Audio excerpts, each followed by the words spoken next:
जब इन किरदारों को कैफरे किरदार तक पहुंचाओगी तो फिर बात बनेगी। क्यों जी? एवं ही असी लोरिए नारा लाने शेर एक बारी फिर, ये कोई नारा नहीं है मेरे लिए, ये मजाक है। हम 1947 से वोट देते आ रहे हैं।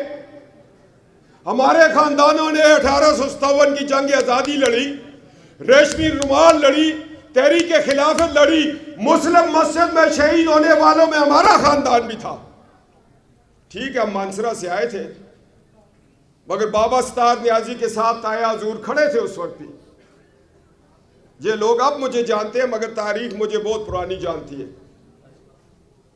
अभी बरेली की बुनियादें रखी जा रही थी तो हमारे दादा हजूर यहां से पैदल बरेली तक गए थे। चांदी के डोलों में ऊपर चांदी के पैसे लेके, अचार के मटकों में पैसा लेके गए थे कि रास्ते में लुट ना जाए। कोई डाकू पूछता था, कहते थे बरेली अचार लेके जा रहे। और थे इन्ना कहा कि मैं जिस खनवादे पे पैदा होया, ओ भाई जी ताड़े को तो रियाल है, नसी ते अचार बेच बेच के मसले क्यों जी? और मैं ये बात कर रहा हूं, क्या भाई ये मजाक है कि हम बापर्दा नवाज शरीफ की बेटियों को उठाकर लेके जाएं? आओ ना भैन जी, आज वोट पा लीजिए। ए बापर्दा जान सुबह सवेरे सवेरे हांडी पका के घर बच्चों को छड़ जान कि पुत्रों गर्म करके तंदूर तो रोटियां ले आना, मैं आज नवाज शरीफ को वोट पान जा रही हूं। इस तरह होता है या नहीं होता? सारा दिन आप बैठी प्यासी, रात को आप इस्लामाबाद पहुंचे, मुल्क को टेक ऑफ करवाए, नवाज शरीफ मुल्क को एशिया का सुपर पावर बनाए और गुलाम आजाद 58-2 भी लगाकर वापस भेज दे आपके शहर को। नवाज शरीफ एटमी धमाके करे और मुशर्रफ कारगिल पर फौजें चढ़ाकर मुल्क के साथ गद्दारी करे, नवाज शरीफ को अटक किले में बंद करे, जिला वतन करे। की फायदा शेर एक दफा फिर क्यों? दसो ना, है नहीं मजाक? शेर इस दफा शेर जाएगा मगर सबको हड़प करता हुआ जाएगा, तब बात होगी। 2 तारीख शरीयत में जिला वतन है, वापस आता है। रियासत कमजोर है, सारे मिल के बैठते कहते हैं आओ नवाज शरीफ के गले में एक कमजोर पाकिस्तान फिर डाल देते हैं, ये अल्लाह के फजलो करम से चला देगा। मैंने हल्का 125 पुराने 95 में मैंने उस दिन तकरीर की। मैंने कहा हल्के वालों, ये नवाज शरीफ का कमाल नहीं है, वो दाता की नगरी से जब इलेक्शन लड़ता है और दाता के टिकट पर आता है और जब हल्का 95 से जाता है खुदा उसको वजीर आजम बना देता है। यह खैरात है वलियों की नवाज शरीफ को, नहीं तो लोगों ने सदियां गुजार दी सियासत में, मिनिस्टर नहीं बने। एक नौजवान लाहौर की धरती से उठा, पाकिस्तान के मईशत को ऊपर ले गया, पाकिस्तान को एडीबी पाकिस्तान बनाया। 2013 में ला के उसको बिठाया कि पाकिस्तान को संभालो, उसने एडबी पाकिस्तान को संभाला। हालांकि उसके दिल में बड़ा दर्द था, उसने अपने वालिद को कंधा नहीं दिया, वो जलावतन रहा। वालिद फोत हो गया, ताबूत को जहाज में चढ़ाते वक्त मैं पास खड़ा था। नवाज शरीफ ने कहा अब्बा जान आपने कहा था पाकिस्तान जिंदाबाद, मैं कुर्बान करता हूं कई नवाज और शबाज इस मुल्क के ऊपर। अब्बा जान आज मुल्क के लिए मैं आपको अकेला भेज रहा हूं, रोज़े महशर मुलाकात होगी। जब ताबूत को वो PIA वाले आए, उन्होंने वो रेड़ी पे रख के लेके जा रहे थे, मैंने उस वक्त नवाज शरीफ की आंखों में आंसू देखे थे कसम खुदा की। और मैंने सोचा ये शख्स सारी जिंदगी मुशर्रफ को माफ नहीं करेगा। मगर जब वो पाकिस्तान की सियासत में दोबारा आया, उसने कहा मैंने जाती सारा इंतकाम माफ कर दिया। ये है नवाज शरीफ। ओ इमरान, वाह नवाज शरीफ तेरा भी केड़ा कमियां नाल प्याला पिया। गुलाम आजाद कमी, मुशर्रफ कमी, इमरान कमी, बाजवा कमी। कमी है ना, कमी असी पिंड में किनू कहने कमीना। कमीना कौन होता है? जो मौसम को डस दे वो कमीना होता है। जो मौसम की कमर में छुरा घोंपे वो कौन होता है? कमीना। एक दफा बाजवे से जर्नलिस्टों ने पूछा, भाजी फोन बंद करना, कार दस के आया करो जलसे ते तुसी रोटियां वास्ते आंदे हो, पिछे फोन करते बच्चे ने सोने छेती रोटी पहुंचाओ।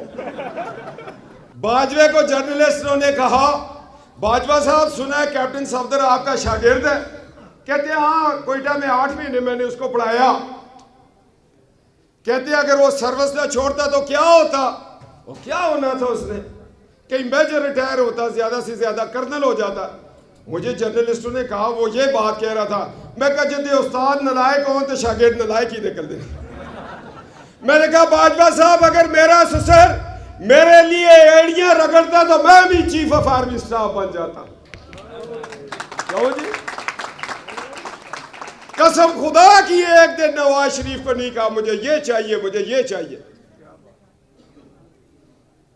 हम तो अपनी ताकत पे ही, दीवानापन पे लड़ते रहे। सिविल सर्विस में आए लोगों ने कहा चीफ सेक्रेटरी बन जाना है। मुशर्रफ ने निकाला, मेरे वालिद ने कहा अगर मुशर्रफ को दरख्वास्त दी मैं तुम्हें आग कर दूंगा। मैं जिलावतन हो गया, मैंने नहीं दी दरख्वास्त। अल्लाह ने इज्जत दी, 2008 में एमएनए बन गया मैं, 2013 में अपने गांव से बन गया, 2018 में जेल में था, भाई एमएनए बन गया। और क्या चाहिए? मदीने की खैरात है। अब नवाज शरीफ 2013 का सफर करके जब मुल्क आते हैं, एक टूटा हुआ मुआशी निजाम, अदालतें काम नहीं कर रही, जस्टिस अरशाद के फैसले, जस्टिस मुनीर का टूटा हुआ पाकिस्तान, उसके एक फैसले ने इस पाकिस्तान को तोड़ा था। काश कोई अदालत हमें बुलाए कि तुम पब्लिक में ये क्यों कहते हो जस्टिस मुनीर ने कायदे आजम का पाकिस्तान तोड़ा, उनको मैं हकायक के साथ बात करूं। हम जंग हारे नहीं थे, शहादतें हो गई थी। अकरम शहीद निशान हैदर ने सीने पे टैंक रोका था। ये हमारी हिस्ट्री है।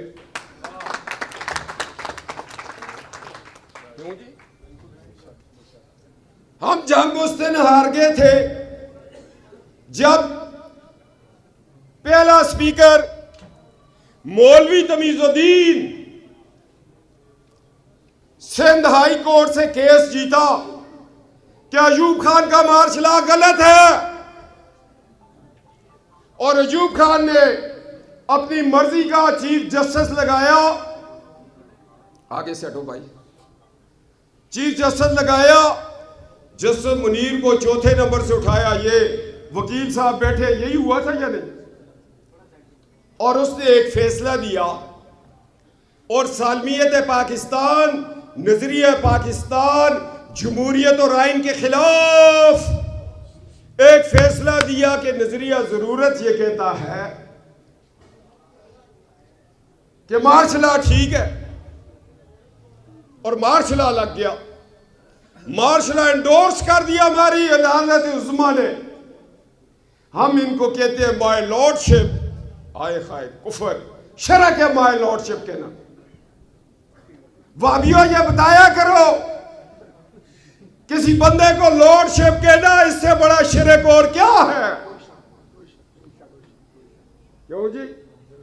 डॉक्टर इसरार ने कहा अगर आपका मरहूम कहता है किसी बंदे के पास काम है दरख्वास्त दे दो। जब जज्बात में बोल रहा था, वो अल्लाह का वली था, सैयदजादा था, खत्म नबूवत का मुजाहिद था। जस्टिस मुनीर को उसने बेदर पे हमले किए, जब अल्फाज के, मंतक के, लॉजिक के तो उसने कहा तौहीन अदालत कि जिस अंदाज से तुम बोल रहे हो तो अल्लाह शाह बुखारी ये तौहीन अदालत है, मगर उसको ये नहीं पता था कि ये तो करबला वालों का वारस है, ये तो गर्दन कटवाने आया है। उसने कहा तौहीन अदालत को देखूं या तौहीन रसालत पे बात करूं। उसने कहा मेरा खून हुसैनी असली कहता है जब नाना का दीन खतरे में हो तो इमाम अली असगर साथ मां को भी कुर्बान कर दो। यह तल्ख हकीकत है। इसलिए कहा था नारा नहीं लगेगा, फोन ना सुनना, सिलसिला टूट जाएगा। ये एलामी बातें हैं, मैंने लिख के नहीं लाया हूं। मुश्किल है पाकिस्तान। इस खुदादादे पाकिस्तान के साथ बड़ी ज्यादती हुई और जिन्होंने की वो जलीलो ख्वार हुए। और जब वक्त आया, सिलसिला तोड़ा था 2013 से फिर जोड़ता हूं। नवाज शरीफ को एक कमजोर पाकिस्तान दिया, नवाज शरीफ ने उसकी मईशत को ठीक किया, डार साहब ने उसकी मईशत को ठीक किया, शहबाज पाकिस्तान ने पंजाब को संभाला और हमारी बदबख्ती के हमें खैबर पख्तूनख्वा में परवेज खटक दिया। 10 साल से हुकूमत है, 10 साल से हमारे सूबे में हुकूमत है। एक आग का दरिया है और डूब के जाना है। ये मैं वहां बात करूं खैबर पख्तूनख्वा में जाकर। और जब ये पाकिस्तान मिला, बलोचिस्तान में आधा वक्त नवाज शरीफ ने हुकूमत की, आधा वक्त डॉक्टर अब्दुल मालिक ने की, फिर भी परवान चढ़ा, सिंध परवान चढ़ा। और जब देखा कि नवाज शरीफ टेक ऑफ कर रहा है, ये बच्चों वाली लूडो है ना, जब हम खेलते खेलते कहीं 90 से ऊपर होते हैं तो सांप हमें पकड़ के नीचे ले आता है। फिर 2 सांप पैदा किए, जन्नत पाशा, ज़हीरुल इस्लाम, और साथ ऊपर से तड़का लगाया शेखुल इस्लाम। हाँ, इकबाल ने कितनी सदियां पहले ऐसे मौलवियों के मुताल्लिक क्या फरमाया।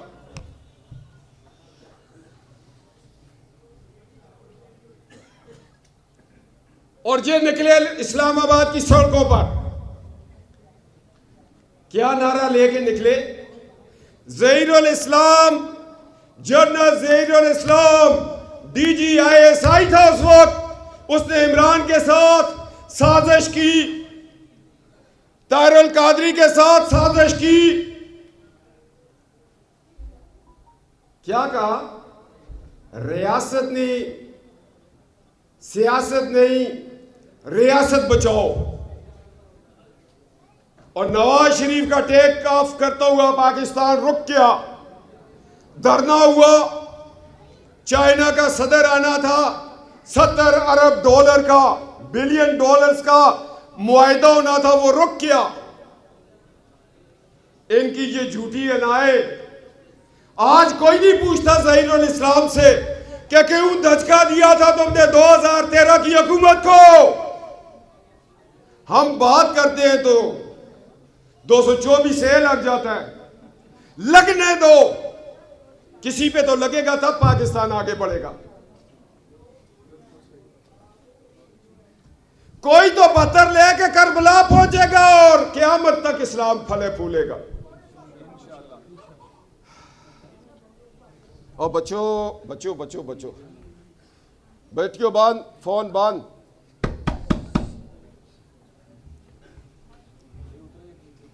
कोई तो उतरेगा इस दलदल में पाकिस्तान को बचाने के लिए। 2013 से एहतसाब जाते हैं और जब हनूद और यहूद का एजेंडा लेकर इमरान खान आया, क्या एजेंडा था? जब देखा कि 2013 में हम कामयाब नहीं हुए, 2018 में पानामा लेकर आ गए।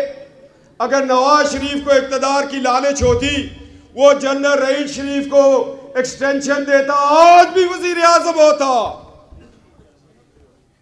ये क्यों नहीं हकायक नवाज शरीफ बताता? यार, इसकी तो कसम नहीं खाई हुई। कसम तो बड़ी बड़ी चीजों के खाता है वजीर आजम, मगर अपनी जात के साथ, जमहूरियत के साथ होने वाले जुल्म पे पर्दा उठाओ बाबा जी, बताओ, वरना फिर आएगा वकार सेठ, वो एक आमिर को फांसी की सजा देगा और खुद शहीद हो जाएगा। फिर बताओ कि कौन से तुम्हारे पास जरदेल आए थे एक्सटेंशन मांगने, बताओ वो कौन से जरदेल आए थे जिन्होंने कहा मुशर्रफ को माफ कर दो, मुकदमा ना चलाओ,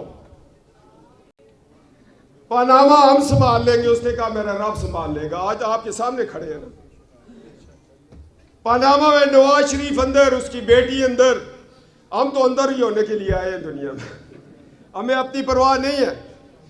खैबर पख्तूनख्वा ने कहा कैप्टन साहब गैरत निभाओ, पंजाब को पता चले कि खैबर पख्तूनख्वा की माएँ गैरतमंद बच्चे पैदा करती है, बस। और 2013 में साजिश हुई, रईस शरीफ ने एक्सटेंशन मांगी, नवाज शरीफ ने नहीं दी, पनामा गले डाल दिया। और जब पनामा गले डाला तो उसके बाद जनरल बाजवा ये बांध चुका था कि नवाज शरीफ के साथ सीधा होके काम किया तो चलेगा, वरना नहीं चलेगा। सुसर ने तो एड़ियां रगड़ी थी, ये गुनाहगार आंखें गवा है कसम खुदा की, ये वाह, ये एड़ियां रगड़ते हैं फिर जब इनको जरूरत होती है। ये बाजवा और फैज हमीद जैसे एड़ियां रगड़ कर यहां पहुंचे, काबिलियत पे नहीं पहुंचे। पानी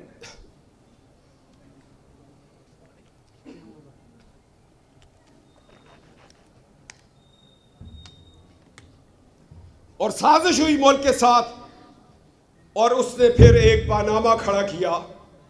नवाज शरीफ को साकिब निसार एंड कंपनी, वो 5 जज जिनका कोई नाम नहीं लेता, साकिब था असल गद्दार, असल गद्दार, असल गद्दार, असल गद्दार, ऐसे नहीं भाई छत उठ जाए, असल गद्दार। हमारे बच्चों को उसने आटे को तरस रहे साकिब निसार तुम्हारी वजह से। खोसा था, अजमत सईद था, गुलजार भगोड़ा था, इजाज अल एहसन था, इजाज अफजल था, जिसने फैसला दिया मुल्क 2 लाख करने के करीब कर दिया। कसम खुदा की माईशत को तबाह करने वाले ये पनामा के बेंच है, जिसके लिए उसने लोगों ने नारा लगा दिया कि पनामा बेंच मुर्दाबाद हो। मैंने कहा मुर्दाबाद कहने का क्या फायदा, माईशत को मुर्दा कर दिया है। मैं बात कर रहा था 2013 में नवाज शरीफ साहब आए, मुल्क को टेक ऑफ करवाया, ज़हीरुल इस्लाम और पाशा ने साजिश की, शेखुल इस्लाम को लेके आए, चाइना का प्रेसिडेंट ना आया, 70 अरब डॉलर की जो हमारी मईशत में रीढ़ की हड्डी की हैसियत रखती थी, अमदाद काशगर से गवादर बनना था, वो रुक गया। मगर नवाज शरीफ साहब ने बड़ा जिगरा दिखाया और फिर मुल्क को मईशत को एक पटरी पे डाला। मगर साथ बैठे हमारे दुश्मन मुल्क को ये ख्याल आया कि अगर नवाज शरीफ काशगर गवादर 2018 तक चला गया, पाकिस्तान की मईशत ऊपर जाएगी, अस्करी कुव्वत बढ़ेगी, इफरादी कुव्वत ताकतवर होगी, पाकिस्तान का रुपया मजबूत होगा।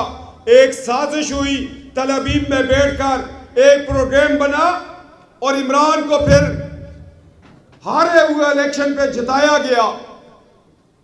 उसके 2 मुजरम है दोस्तों, साकिब निसार और उसके बेंच ने नवाज शरीफ को फारग किया, बाजवा और फैज हमीद ने, एक इलेक्शन कमीशन के सेक्रेटरी ने मिलकर पाकिस्तान को पीछे धकेला, अपनी एक्सटेंशन ली।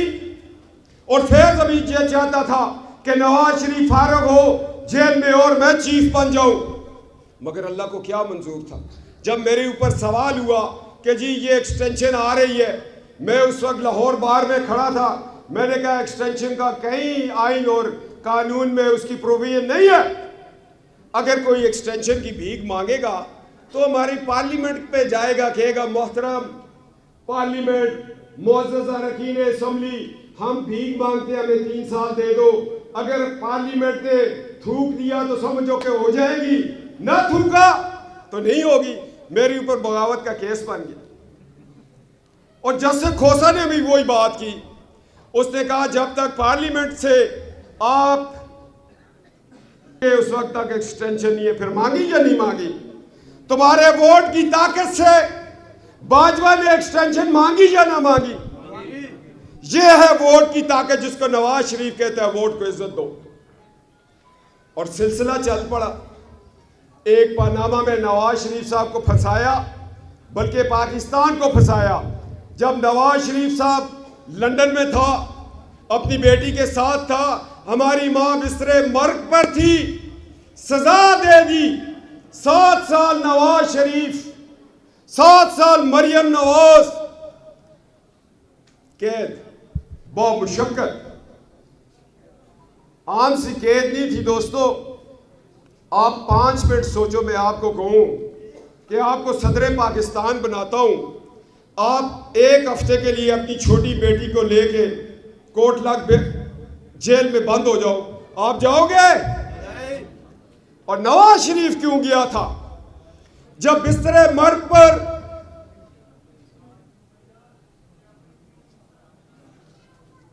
खातून अव्वल मादरा जमहूरियत जिंदगी और मौत की कशमकश में थी, नवाज शरीफ ने अपनी बेटी को कहा, बेटी पाकिस्तान बुला रहा है,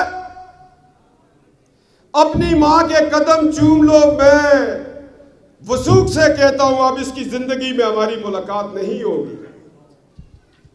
कितना बड़ा फैसला था, वरना कहता बेटी तुम इधर हो, मैं अकेले ही जाके गिरफ्तार हो जाता हूं। उसने कहा नहीं, जालिमों ने तुम्हें सजा दी है, मुझे दी, हम पेश होंगे।